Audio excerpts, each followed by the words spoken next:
हिमांशु, क्या कुछ आपके पास, बताइए।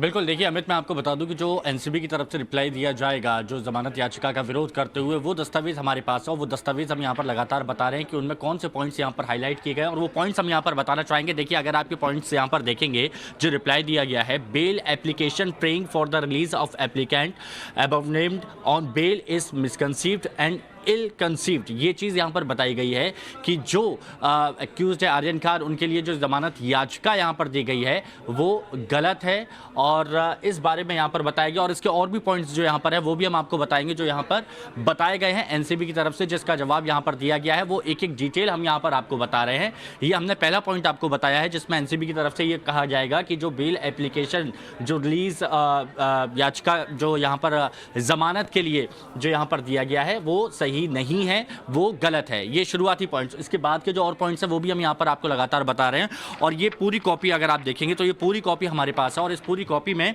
बकायदा पूरी जानकारी दी गई है और इसमें लिखा गया है, at this juncture without going into the merits and respondents state and submit that attempts are being made on behalf to tamper with ongoing investigation. और इसमें बताया गया कि इस मोड़ पर जो भी इस वक्त जांच चल रही है, इस जांच के दौरान जो यहाँ पर कोशिश की जा सकती है टेम्पर करने की, जो भी ऑनगोइंग इन्वेस्टिगेशन है, जो इस वक्त जांच एनसीबी की तरफ से की जा रही है, तो उसको डिरेल किया जा सकता है, ट्रैक से डिरेल किया जा सकता है, उसको टेम्पर किया जा सकता है, उसके साथ छेड़छाड़ की जा सकती है with a mala fide attempt to derail the same. This is evident from the content of a purported affidavit dated 23 October. और इसमें उस बात का भी जिक्र किया गया है जो प्रभाकर सेल की तरफ से एफिडेविट जारी किया था, उसका जिक्र यहाँ पर किया गया है। और इसमें बाकायदा ये बताया भी गया है कि 23 अक्टूबर 2021 को प्रभाकर सेल की तरफ से जो एफिडेविट जारी किया गया था उसमें कुछ नाम लिए गए थे। और ये अगर आप देखेंगे तो कोर्ट की तरफ से भी वो एफिडेविट को कुछ नहीं दिया गया है, जबकि कोर्ट में इस पूरे मामले की जांच चल रही है,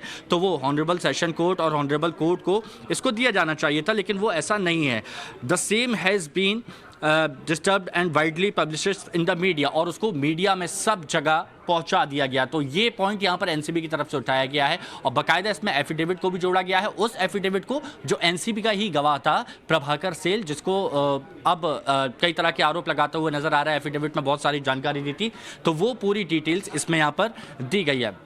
साथ ही ये हम आपको जो पॉइंट्स दिखा रहे हैं बाकायदा इस पर पूरी जानकारी देते हुए बताया गया। इसमें आगे जो लिखा है वो भी मैं अमित आपको बता देता हूं। Such purported affidavit clearly names one Pooja Dadlani, manager connected to the applicant. It is so appears that the said lady appears to have influenced such panch witnesses. जो एनसीबी की तरफ से जो गवाह थे, जिनमें भानुशाली का नाम था, जिसमें आप देखिए प्रभाकर सेल का नाम था, इन सबको जो पूजा ददलानी का जिक्र किया गया है एफिडेविट में कि नीले रंग की मर्सिडीज से पूजा ददलानी आती हैं और फिर वहाँ पर वो बात करती हैं, तो बाकायदा इसमें ये चीज़ बताई गई है कि जो भी उनके गवाह हैं, एनसीबी के गवाह, उनको यहाँ पर इन्फ्लुएंस किया जा रहा है। जो पंच विटनेस हैं जो एनसीबी की तरफ से, उनको यहाँ पर इन्फ्लुएंस किया जा सकता है when the investigation is ongoing. Such interface at the stage of investigation is malafide attempt to ensure that the same is derailed and the quest of truth is obstructed.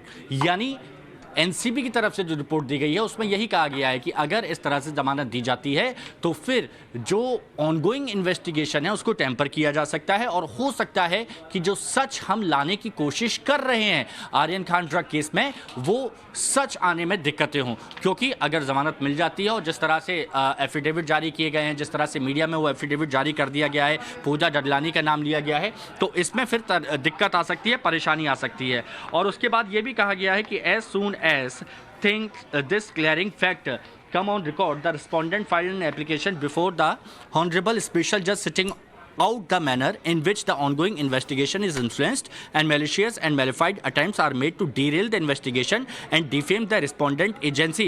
यानी एनसीबी को बदनाम करने के लिए और इन्वेस्टिगेशन जो इस वक्त की जा रही है ड्रग केस में, उसको डिरेल करने के लिए यहाँ पर कोशिशें की जा सकती हैं। जो एफिडेविट जारी किया गया है उसके पीछे यही है और ये एनसीबी ने यहाँ पर आधार बनाया है और इस बारे में एनसीबी डिटेल जानकारी दे रही है। और उसके बाद भी जी तो हिमांशु, एनसीबी के जवाब की वो कॉपी आपको दिखा रहे थे मेरे सहयोगी न्यूज रूम से, जिसमें एनसीबी ने साफ साफ कहा है कि जो आरोपी नंबर 1 है आर्यन खान है, अगर उनको जमानत मिलती है तो जांच प्रभावित होगी, गवाह होस्टाइल होंगे, जांच में दिक्कतें पेश आएंगी। ऐसे में उन्हें जमानत नहीं दी जानी चाहिए। पूजा डडलानी का जिक्र किया है एनसीबी ने हाईकोर्ट में जो अपना जवाब दाखिल किया है। साथ ही साथ उन्होंने प्रभाकर सिल के एफिडेविट का भी जिक्र करते हुए उसे भी एक आधार बताया है। इस बड़ी खबर पर लगातार हमारी नजर बनी हुई है। एक छोटा सा ब्रेक ले रहे हैं, जल्द लौटते हैं, साथ रहिएगा।